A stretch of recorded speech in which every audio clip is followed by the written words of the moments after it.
Sorry, my pocket's buzzing here. Nothing, just somebody stopped calling me. Go ahead. Aaron, what are your emotions right now? Oh, just a lot of gratitude, for the ability to be healthy this season. All the people that put me in position to be able to start 17 games. There's time for other emotions, but tonight I'm just thankful for the performance and the guys that made plays tonight. How important was it for you to close out this season on a high note after all being been through? I mean, listen, every game we go out trying to play well, trying to win. Didn't start great tonight, but put together some good drives. It was nice. What did it mean for you personally to have that type of game, with everybody wondering what's going on in the future? Yeah, not worried about that, honestly. I know what I'm capable of, and I'm just thankful for guys making plays tonight. How did you feel to get 500? Yeah, it was good. It was good. It was kind of like a old school red zone touchdown like we did for so long in Green Bay, where kind of play breaks down, move up in the pocket, guys keep working. Fun to get Conk that. Conk is one of the good guys on this team. One of the guys you can count on. He's a natural leader, and from day one he made me feel really welcome. You need your best players to be your best people, and he's definitely one of them. What did it mean? Devontae waited for you, and you walked off together. What did that mean? Yeah, it was cool. I mean, Kabi's here tonight. Kabi and I walked off the field in 2022. I'd actually thought about today wanting to walk off with him, but hadn't actually mentioned anything to him. And then when I turned around after doing Pam's interview, it was cool to see him there, so that meant a lot. He's one of my best friends in the world and my best friend in the league currently playing, so that was cool. Congratulations on your 500 and your documentary. You said in your documentary that you felt like you had unfinished business here in New Jersey. Do you still feel that way? Do you feel like you have to reach 506 or more? No, I mean, those are just, longevity numbers. We'll have the conversations in the next few days. Whatever, happens out of there, I don't know if anything will be definitive coming out of those, but I just need some time away to think about my future in the game and my future, here if they want me to be a part of the next phase or if they're ready to move on. Either way, I'm thankful for my 2 years here. In your heart of hearts, do you think you'll be back with the Jets? Oh, I don't know. I mean, I honestly don't know, Rich. If I did, I don't know that I'd tell you. So I will say that out of respect. But truthfully, I don't know. I'm looking forward to those conversations with Woody and Christopher and Jaime and Phil and anybody else. It feels good to be able to do some of the things the last 5 or 6 weeks I know I was capable of doing, even at 40, 41. But, either way, I won't be upset or offended, whatever they decide to do if they want to move on, if I still want to play. And if not, I'll let them know at some point if that's the case. Aaron, what do days like today do in the other games you've had down the stretch here? What do you think those will do when you do get your feet in the sand and think about what you want to do? How much influence will they, a day like today have on that? For my body,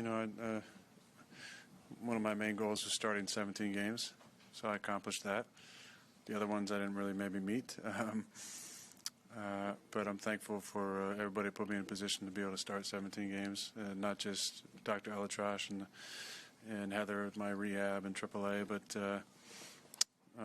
but Dave and his staff here. It was good to work with them.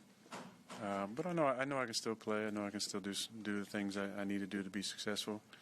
It just comes down to the desire on their side, and then ultimately my desire after I kind of take some time mentally and physically to rest and relax. Did it feel any differently or anything like 2022 when you kind of didn't know what was going on, but I remember you said something like 90% thought you were retired at that point?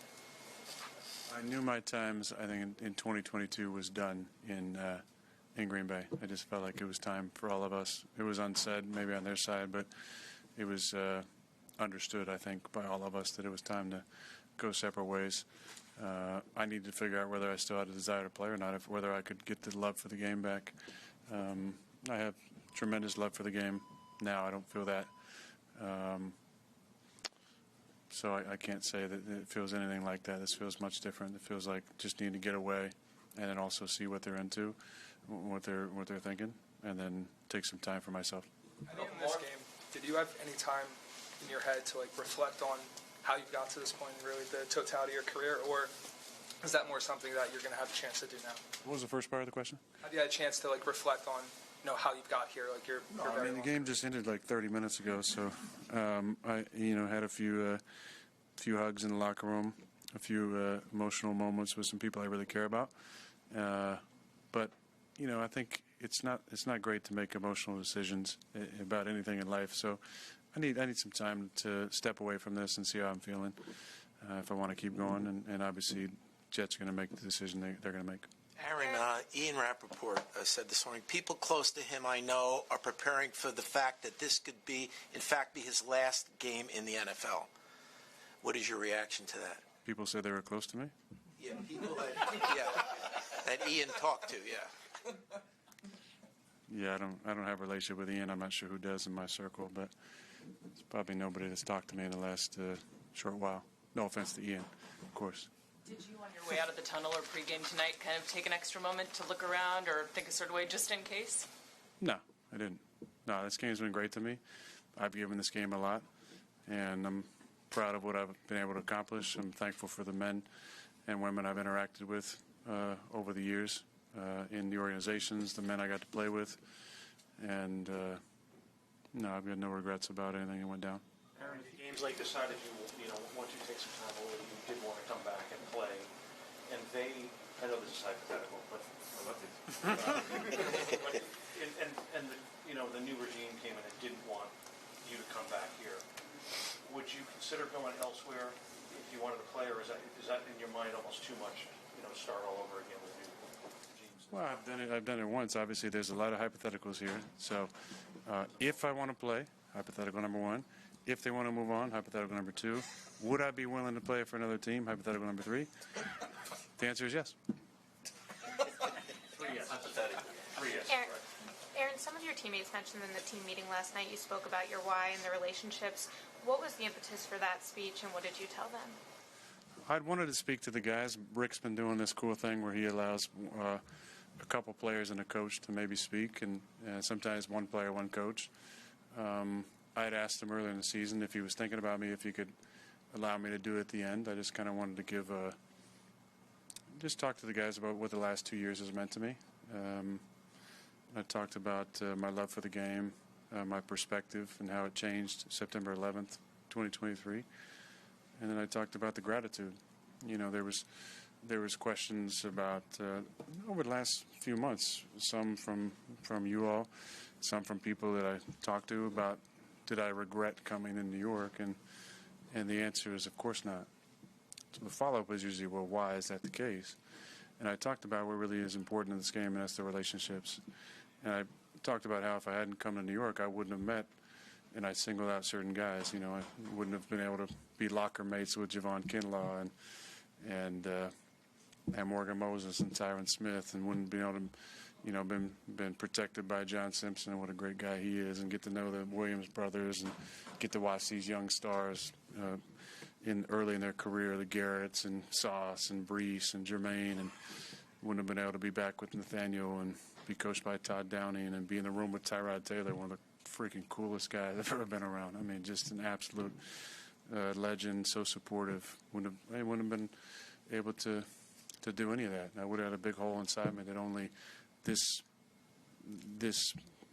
2 years could have filled. So when I say these have been the best 2 years of my life, I don't just mean those relationships. Off the field, there's been a lot of really special things that have happened, but if I hadn't come to New York, these relationships that are really important to me, many of which are going to last for a long, long time, never would have happened, and I would have really missed out on meeting some really special people. When you came here, you obviously believed that things could change. What would be your message to people, fans, or even guys in the locker room who are having a hard time seeing that right now with the way it's gone these last couple of years? Seeing what? What's that? Seeing what? Seeing that things could change here and things could get better. You obviously believe that when you came here. So what would be your message to people who are having a hard time seeing that being a possibility?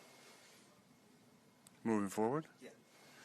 Well, I mean, it takes a concerted, intentional effort to make change. It takes people pulling in the same direction. It takes a top-down focus to be able to create a culture that where winning is the standard, not the hope. And you know, I put my heart into this, and I wanted it really bad,